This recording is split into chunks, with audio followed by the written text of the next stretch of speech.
À New York, l'heure du jugement approche. Cela fait maintenant plus d'1 an que le procureur prépare ses accusations pour boucler son enquête et faire tomber celui que tout le monde attend ce matin.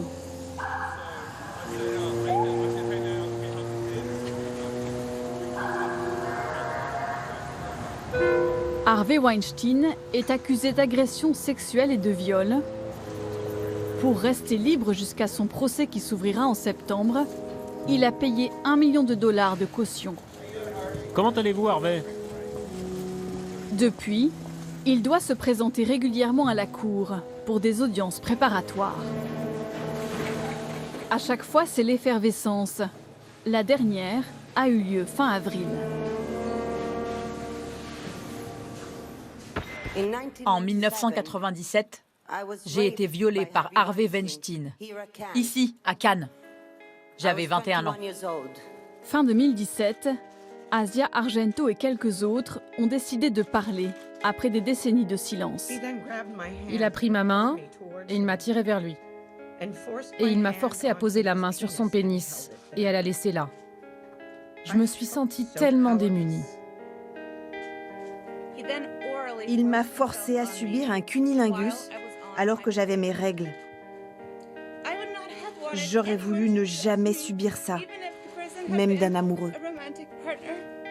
Des accusations contestées par l'intéressé, mais qui s'accumulent. Gwyneth Paltrow, Rosanna Arquette ou encore Léa Seydoux. Au total, près d'une centaine de femmes disent avoir subi ces assauts. Monsieur Weinstein, continuez-vous d'affirmer que vous n'avez jamais agressé personne, même après tous ces témoignages de femmes? En attendant le procès, la communication est minimale. Pas de réponse à nos demandes d'interview et une seule ligne de défense. Les relations sexuelles étaient toutes consenties. Nous avons eu une session intéressante aujourd'hui à la Cour. Nous sommes contents que le procès ne commence qu'en septembre. Ça va nous permettre de continuer de travailler le dossier afin que M. Weinstein bénéficie d'un procès juste. Comment sent-il le dossier? Il le sent très bien. Merci à vous. L'accusé semble croire qu'il sortira indemne de ce mauvais film, lui qui a toujours eu l'habitude de maîtriser le scénario. Harvey Weinstein s'était construit en 40 ans un empire du cinéma hollywoodien. Des dizaines d'Oscars, plusieurs palmes à Cannes. Le producteur est celui qui fait crépiter les carrières. Jusqu'à ce jour de mai 2018. Nous apprenons à l'instant que Harvey Weinstein est sur le point de se rendre à la police pour répondre des accusations qui pèsent sur lui. L'image de son arrestation fait le tour du monde. L'empereur du cinéma menotté face au juge, le début d'une guerre judiciaire autour d'un homme qui se défend avec acharnement. Aujourd'hui, 1 an après sa mise en examen, il ne reste plus que 2 plaintes dans le dossier. Récit d'une contre-attaque.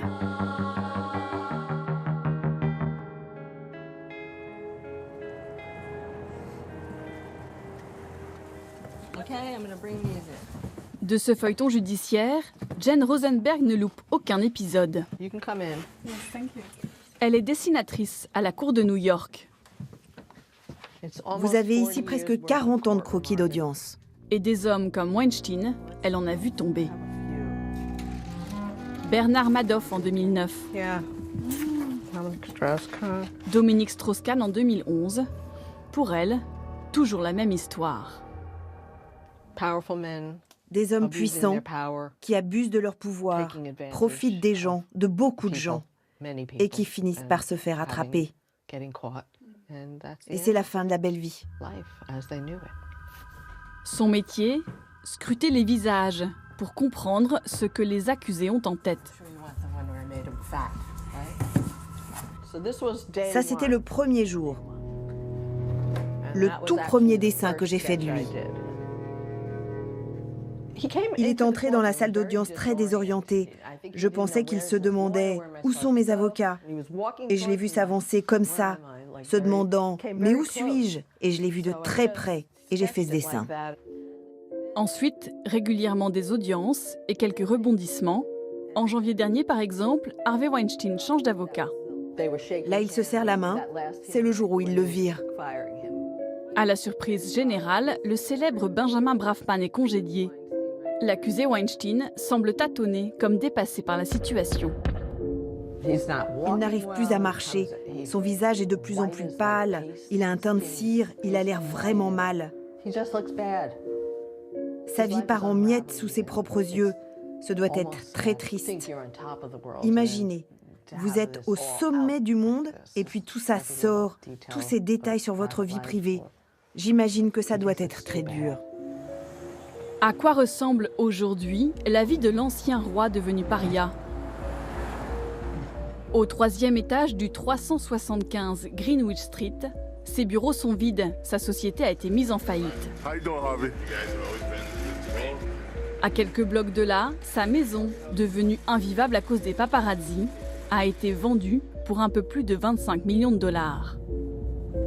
Désormais, il vit d'hôtel en hôtel, comme ce matin d'audience à New York. Et même comme ça, à cet instant, il me voit et dit « Oh merde !» difficile d'être tranquille.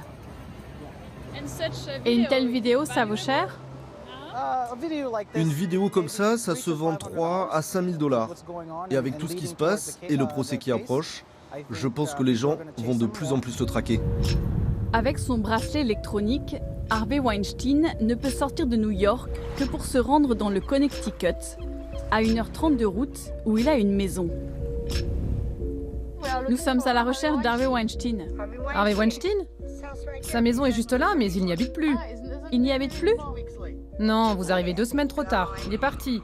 Bye bye, Harvey. Il ne nous manquera pas. Cette maison où vivait sa famille a également été vendue. Sa femme a demandé le divorce. La dernière fois qu'il a été vu dans le coin, c'était sur ce parking de supermarché. Marcus, étudiant de 23 ans, n'en croyait pas ses yeux. J'avais l'impression de voir un criminel marcher dans la rue. Dans ce cas-là, tout le monde se tient à l'écart, mais tout le monde veut faire une photo. C'est dans notre culture, on adore regarder les célébrités tomber. Et dans son cas, on veut vraiment le voir tomber, parce qu'il le mérite. Après tout ce qu'il a fait, tous les gens qu'il a blessés. Qu'est-ce qu'il mérite selon vous? Toute une vie en prison, voilà ce qu'il mérite. Mais si de New York à Los Angeles, tout le monde lui promet déjà le goudron et les plumes, le procès est loin d'être joué d'avance. La défense d'Harvey Weinstein est redoutable. Beaucoup de plaintes n'aboutissent pas. C'est ce qu'a vécu Aaron Filler, avocat de la toute première plaignante. Sa cliente s'appelle Paz de la Huerta. Jeune actrice, à l'époque au générique de la série Boardwalk Empire, elle accuse le producteur de 2 viols en 2010. Cette photo date du jour où Paz dit que le premier viol a eu lieu. Et j'ai donc trouvé ces photos qui montrent bien que tous les deux, Paz et Harvey, étaient à la même soirée. Ce soir-là, Paz dit qu'il a ensuite voulu la raccompagner. Et puis, nous avons aussi des témoins qui étaient dans le couloir de son immeuble, qui les ont vus se disputer, alors que Harvey essayait de rentrer dans son appartement. Donc les éléments étaient là. Pour moi, c'était un dossier solide. Et d'ailleurs, je pense que c'est ce qui explique pourquoi le responsable de la police et le maire de New York ont fait cette conférence de presse où ils disent que c'est un cas très convaincant. Je pense que nous tenons une affaire. Nous sommes satisfaits du tournant que prend l'enquête actuellement. Qu'est-ce qui rend cette histoire crédible? La possibilité de faire le lien entre toutes les étapes du crime. Où était-elle? Où se sont-ils rencontrés? Qu'a-t-il fait? À l'époque, Paz de la Huerta est soulagé. 7 ans après les faits présumés, la fin du cauchemar arrive enfin. J'espérais obtenir enfin justice. Parce que vous savez, après le viol, je suis tombée dans une spirale infernale. J'ai commencé à boire, à prendre beaucoup de médicaments. Je pensais que c'était la raison pour laquelle j'avais été virée de la série télévisée pour laquelle je travaillais. Et donc là, je me suis mise à espérer que la justice existe. Mais Mais ensuite, Harvey et son équipe ont commencé à s'intéresser à son cas, à saper la confiance du procureur, jusqu'à ce qu'il retire ma cliente du dossier. Sans plus d'explications, le cas de Paz n'est pas retenu pour le procès. Et ce ne fut pas la seule à qui c'est arrivé. Ce jour d'octobre 2018, Benjamin Brafman sort triomphant avec son client d'une audience décisive. En mettant en cause l'impartialité d'un policier chargé de l'enquête, il vient de faire tomber tout un pan du dossier. Nous sommes ravis de ce résultat. Cette affaire n'est pas terminée, mais je crois que l'accusation a aujourd'hui été entachée de manière irréversible. Nous allons continuer à réclamer l'annulation de tous les chefs d'accusation. Aux États-Unis, les procureurs sont très prudents avant de renvoyer un cas devant la Cour, car ils ne veulent absolument pas perdre un procès, notamment parce qu'ils doivent se faire réélire à la fin du mandat, et pour ça, mieux vaut enchaîner les victoires. Et ce système de filtrage est trop sévère ici, car nos tribunaux ne peuvent pas résister à un accusé aussi offensif que Harvey Weinstein, qui mobilise des moyens colossaux pour terrasser les plaignantes et neutraliser leurs avocats.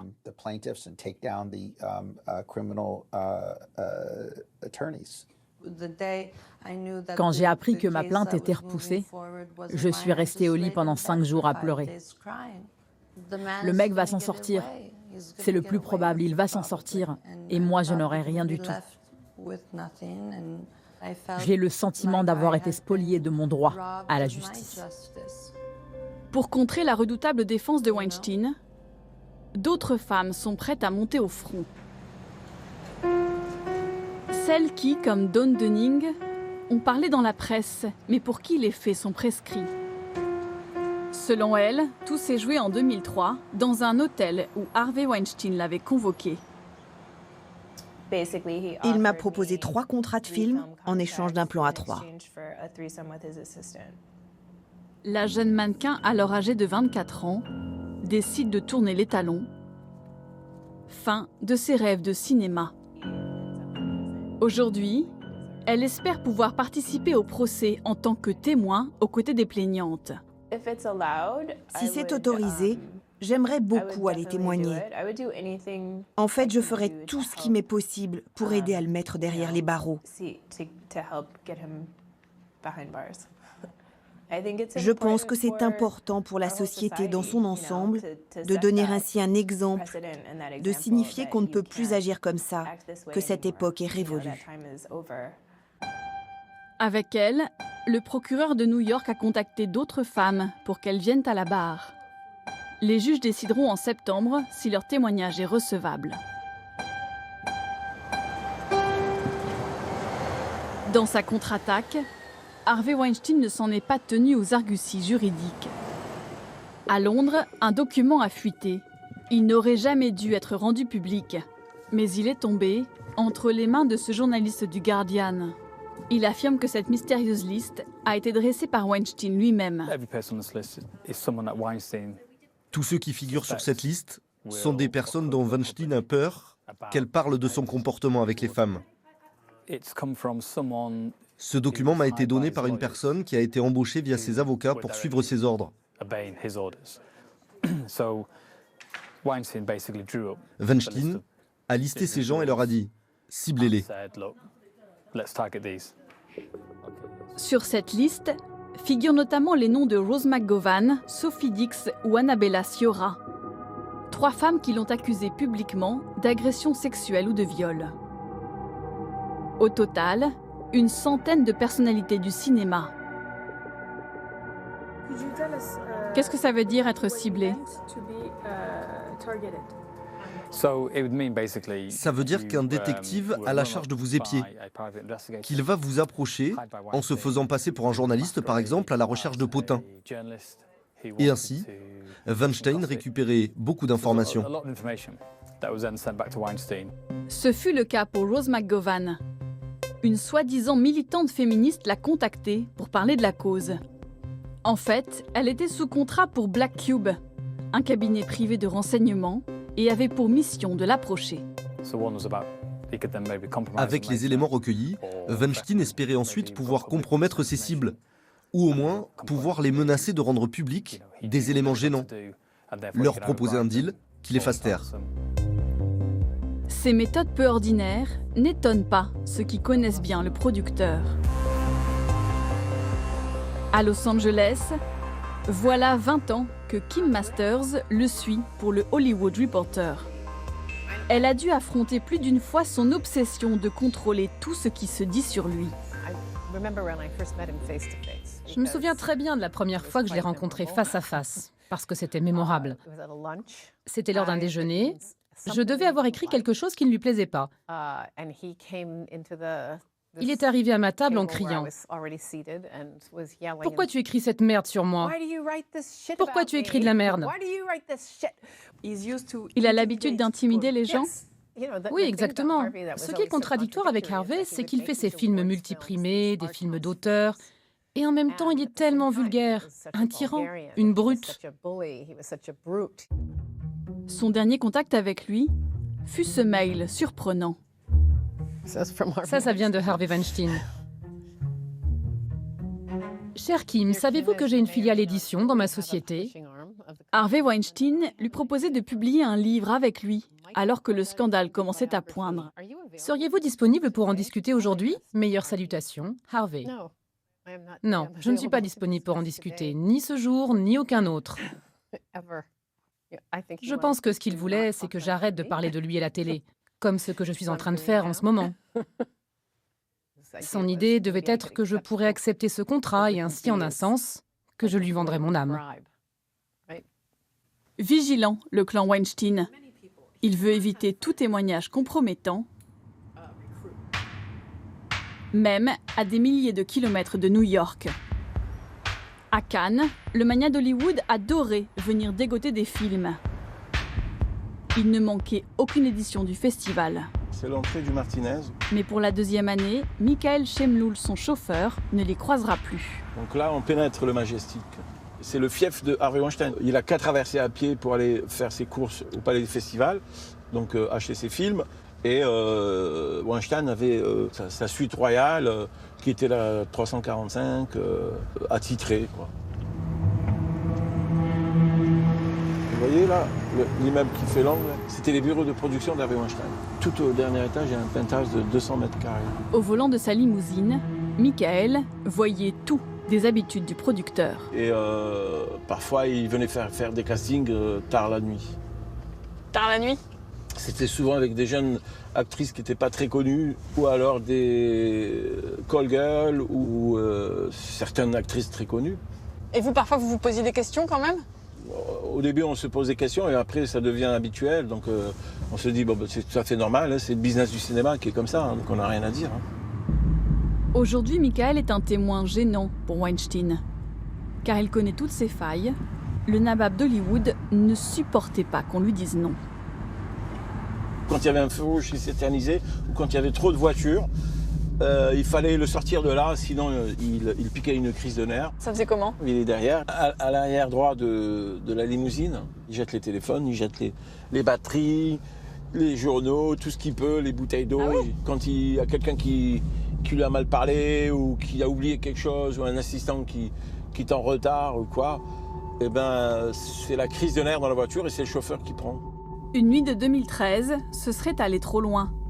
Michael raconte que le producteur se déchaîne sur lui et que ses coups le hantent encore.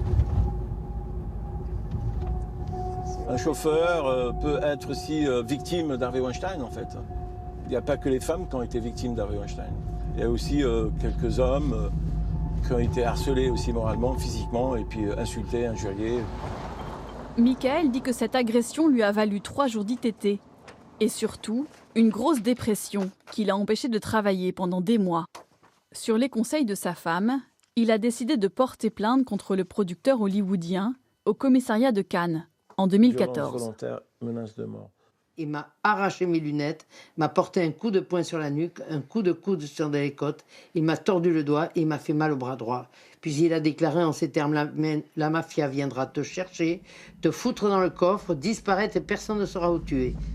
Faute de témoins, la plainte est classée sans suite. Mais Michael persiste et décide de raconter ses souvenirs dans un livre. Un récit circonstancié qui n'a pas échappé au producteur ni à ses avocats. Son éditrice, à son tour, a reçu un mail surprenant il y a 6 mois.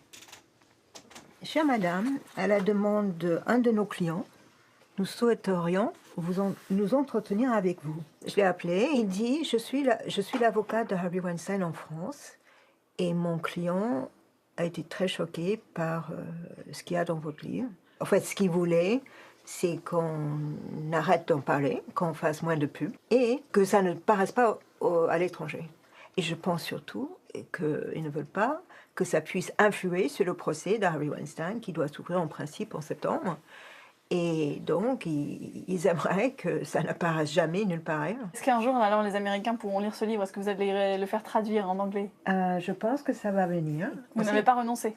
Ah non, pas du tout. Non, pas du tout. Le clan Weinstein parviendra-t-il à ses fins?